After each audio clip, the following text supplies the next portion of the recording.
మింత్రా సేల్లో మనకి బడ్జెట్లో 1000 రూపీస్లలో ఏ క్రాక్స్ వస్తాయి అనేది ప్లేట్గా ఈ వీడియోలో చెప్తా. ఫస్ట్ వన్ వచ్చేసరికి మనకి ఒక ఆఫ్ వైట్ స్లైడ్స్ అనమాట. స్లైడ్స్ వచ్చేసరికి 900 రూపీస్లో అవైలబుల్ ఉన్నాయి.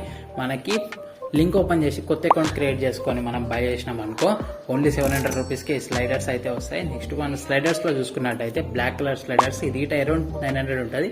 సేమ్ 700 రూపీస్కి అవైలబిలిటీలో వస్తుంది. ఇట్లా కాకుండా క్రాక్స్ మోడల్స్ ఉండాలి. సెలబ్రిటీస్ వేసిన అవుట్ఫిట్లలో ఉండే క్రాక్స్ కావాలనుకుంటే మనకి ఒక orange colour, light orange colour crocs అయితే పిక్ చేసిన, ఇది 1300 రూపీస్లో అవైలబుల్ ఉంది. లాస్ట్ వన్ వచ్చేసరికి మనకి ఒక వైట్ క్రాక్స్ అనమాట. ఈ వైట్ క్రాక్స్ కి డీటెయిలింగ్ వచ్చేసరికి మనకి బ్లూ కలర్ వచ్చేసి, స్ట్రాప్ వచ్చేసరికి రెడ్ కలర్ ఉంది. ఒక పార్టీ వైబ్ అయితే ఉంటుంది, డిఫరెంట్ లుక్ అయితే ఉంటుంది. ఈ క్రాక్స్ వేయడానికి అయితే ఖచ్చితంగా ట్రై చేయండి. ఎక్స్పెరిమెంట్ చేసినప్పుడు అయితే చాలా యూజ్ అవుతుంది. జాకెట్స్ ఇట్లాంటివి వేసినప్పుడు చాలా బాగుంటుంది. షార్ట్స్ మీద గీట క్రాక్స్ అయితే పర్ఫెక్ట్గా సెట్ అయితే కంఫర్ట్ వైజ్గా, క్వాలిటీ వైజ్గా చాలా బాగుంటుంది. ఒక్కసారైనా ట్రై చేయండి. వీడియో నచ్చితే లైక్ చేయండి, ఛానల్ సబ్స్క్రైబ్